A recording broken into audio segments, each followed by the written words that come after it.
Welcome to Dynasty Derby Roses. This is our last one before the post positions come out. We're gonna go over our top 10 right now before the post positions, and we're gonna go over our top five more thoroughly, then just list off 6 through 10 what we have. Mm-hmm. And I want to start off with I got Mo Heyman has dropped since last time. He was my number one throughout this whole Derby season or the prep season, and after that last race, distance is now starting to become a question, or did he just not fire? Now that there's more of a question mark that he did come in fourth, he may even hold on for like a second or a quality third. I had to move him down the list a little bit here, so I have him at fifth. Yeah, he was my number one also throughout this whole thing. I dropped him out of my top 5. Mm-hmm. He did have a wide trip in the Florida Derby. Yeah, Nyquist ran a great race. Track wasn't greatest conditions. Mm-hmm. But like you said, he faded the fourth, and he just looked spent. Yeah. And my fifth horse right now for the Derby is the Japanese horse, Lonnie. Mm-hmm. I liked his UAE Derby effort. Beat a really good filly in Polar River. Time wasn't there. We'll see how he does with Lasix and everything over here and how he takes to the track. But that was a good effort, and he's very well bred. Out of horse selections, and I went with Gunrunner here. Won his last 2. He's been in really large fields his last 2 races, so I really don't think the Derby with 20 horses is really gonna spook him any more than what 14 has done the last 2 times. So he's gonna have a nice trip. He's gonna be close to the lead. There is some speed in this race, but if someone misses the break, again, he's not gonna have any issues. My thing is, I feel like there's a better horse that's been in that race both times. He just got checked twice, and I'll talk about him later. Yeah. My fourth horse is More Spirit. Mm-hmm. He's coming second in his last 2 at Santa Anita. Lost to Danzig Candy 2 back, then just lost to Exaggerator, who put out an outstanding effort in the Santa Anita Derby. I was hoping that was coming, but More Spirit still ran a very good second. He's never finished worse than second in 7 starts. He does get Gary Stevens, who always brings out the best in horses in the Derby. Yeah.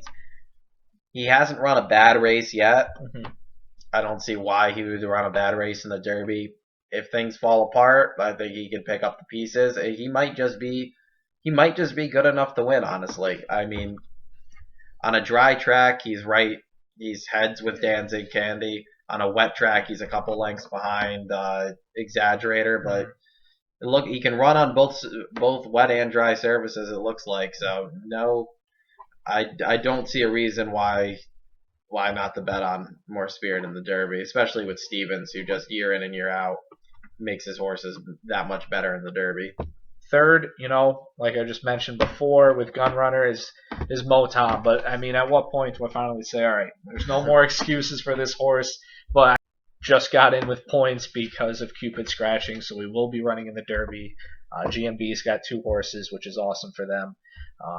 And I mean, we'll see with Motom.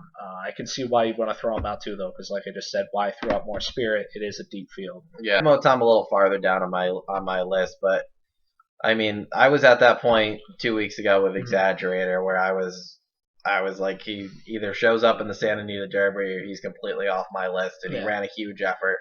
I don't see why Motom couldn't hit the board, like you said before, though, with More Spirit. 20 horse field, you got to start throwing people out. Yeah. Third, I have the undefeated champion, Nyquist. Yes. He's been third all whole year. Still questioning the distance on him. He ran an impressive Florida Derby. I question the strength of that field. Yes, Mo Heyman was in it.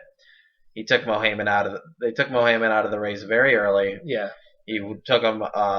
Gutierrez took Nyquist right off the rail, and I don't know if it was, as you were saying before, the track or track conditions or what, but Junior Alvarado, I believe, on Mo Heyman, just never wanted to duck Mo Heyman in, and it was like Gutierrez knew he wouldn't duck him in and went 7. Yeah, forced them wide. Mo Heyman came up empty in the stretch, but I just don't think. Besides that, I don't think anybody else was in that race. That was a 2 horse field. Yeah, he took care of Mo Heyman at the top of the stretch and walked home. Yeah, Destin as my second horse here.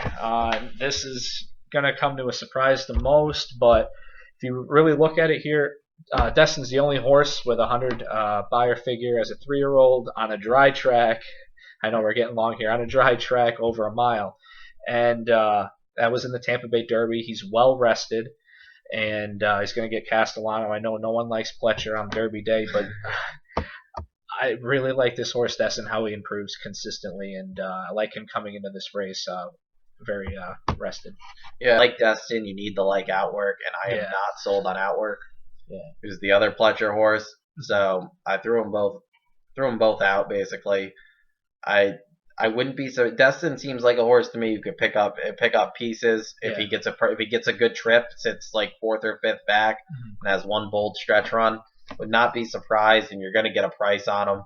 But I for who I have above him, I think I'm making the right choice. Hopefully, I have Exaggerator at number 2 on my list. Huge effort in the Santa Anita Derby. Wish it was on the dry track. Clearly took to the slop, but that was just impressive. I think I forget who the track announcer there. They're Santa Anita, but it looked like the other horses stopped running, and he just made a bold move. He actually, the reason I kept them as high as I did, when he came out of the gate, he seemed like he was fighting the Sormo a little bit. He was shaking his head. He dropped back, which I don't believe that was the initial game plan, especially on a wet track with a speed horse like Danzig Candy in there. But he was shaking his head, and then it seemed like Kent finally got him focused, and he just took off. And that's the effort I've been waiting to see out of Exaggerator. I only keep him number 2 because it was on a wet track. If it was on a dry track, he easily would be my number 1. I do have a future bet on Exaggerator, so I'm pretty pumped that he put out such a good effort. But I'm on a wet track, he's clearly the horse to beat, I think, at this point. But on a dry track, is he as good? Been on Exaggerator for the beginning, and like I was telling him, I'm just like, you can't stop now. You can't stop now. And if Exaggerator, in my opinion, I think he's going to go off 6-1 because what he did at Santa Anita. If you get double-digit odds, he's on my ticket. My number 1 is going to be Lonnie. Vinny's got him in his top 5. Maybe it's because I've talked about him enough, but you mentioned the time with 158. The Preakness in the last 2 years have been running 158 at a mile and 3/16. American Pharoah did run it in the slop, but California Chrome ran in 158 and 8. This horse is going to get Lasix for the first time. This horse is already at Churchill, has been at Churchill for a while. The trainer and the owners, they expect to win. And he did beat a really good filly. He put away Frank Conversation. Frank Conversation. I know. I mean, he's beating horses that were in Derby preps then, and I just like that he's at a Tapit. The breeding with Sunday Silence. I know a Euro or definitely a horse from Japan has never won the Derby, but he's got breeding that has done well, and I'm really excited about this horse. My number 1 is Gunrunner, as Nick alluded to before. I just think this horse has a ton of potential. Yeah. He's won his last 2. He's won them impressively. He's had some help get it with Motom getting checked. In the Risen Star, I think Motom probably would have caught him. In the Louisiana Derby, I don't think Motom would have caught him. I think he would have been closer, but I think that was Gunrunner's race. He ran a perfect trip. Perfect trip. This horse, he has the breeding. His breeding's fantastic. Candy Ride out of Quiet Giant. And the scary thing about Gunrunner is that when you watch his races, he's not 100% focused. He's still very, very green.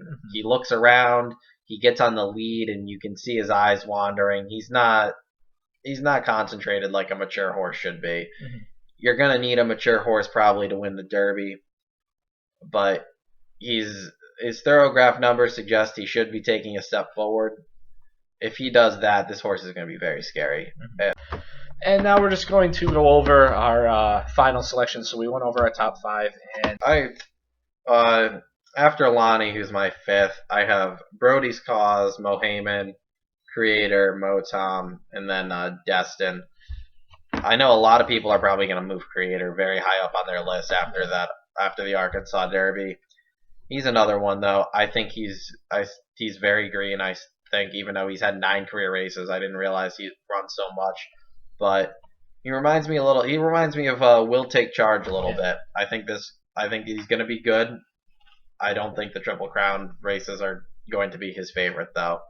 And Will Take Charge came back to have an amazing summer after the Triple Crown races. He didn't finish. I think that year Will Take Charge didn't finish in the top 10 in any 3 of the Triple Crown races. I believe he ran in all 3. He finished like 14th, 10th, and like 12th or something like that. Ran terrible. Then came back, ran second in the Dandy, won the Travers, won the Pennsylvania Derby, that took second in the Breeders' Cup Classic. And I think Creator's another horse that's going to mature late, which is why he's kind of far down on my list. By the off chance he doesn't, I might throw him on my ticket if he's like 30-1. But I think after the Arkansas, he's going to go off. He's probably going to go off fourth choice, probably, honestly. Yeah, and I can see why. I have Sudden Breaking News as my 10th, but I'll go over it. I got Nyquist 6th, Oscar Nominated 7th, Exaggerator 8th, More Spirit 9th, and then Sudden Breaking News 10th. And I thought Sudden Breaking News had a little bit better of a race, even though he came in second. He was coming in pretty strong, and I think Creator ran the race of his career, and I don't think he's going to be able to improve on that, which he's going to if he's going to be a contender here in this Derby. We've already gone over Nyquist, Exaggerator, and More Spirit, but I want to talk about a little bit Oscar Nominated. If he runs in this race now, though, because now he's, I guess, on the undercard as for the turf race on Derby Day. The Ramseys got the money. I forget who they got to invest in it. Yeah, they put the $200,000 up for the Derby, but then the Ramseys also put up the I think it was only $300 honestly for the nomination for the American club, the American Turf Club, I believe it's called, on the undercard of Derby Day, which would fit him a little bit better. I think turf breeding. He does have turf breeding, and he won the Spiral. Yeah, which is on synthetic. But if he runs on Derby Day now, I mean, he's got the points, and I think he'll run. I think he'll run now because they got the 200K. But I think depending on the race, though. Yeah. I mean, if they draw I think he's a horse. Like if they draw the 1 hole, I think he's out. They'll pull him out, or if he draws the 20, I think they pull him out. I think that was more of a post position type move, where if they don't draw good, they'll draw out. Yeah, and I guess that's all right. Kind of messes everybody else up. But as we saw last year, as Pharaoh drew the 18 and then broke from the 15. But that's how it goes. Yeah, that's how it goes sometimes. Thank you for watching another Dynasty Derby Roses. Again, don't forget to follow us on Picks by Dynasty on Twitter, and thank you guys for watching.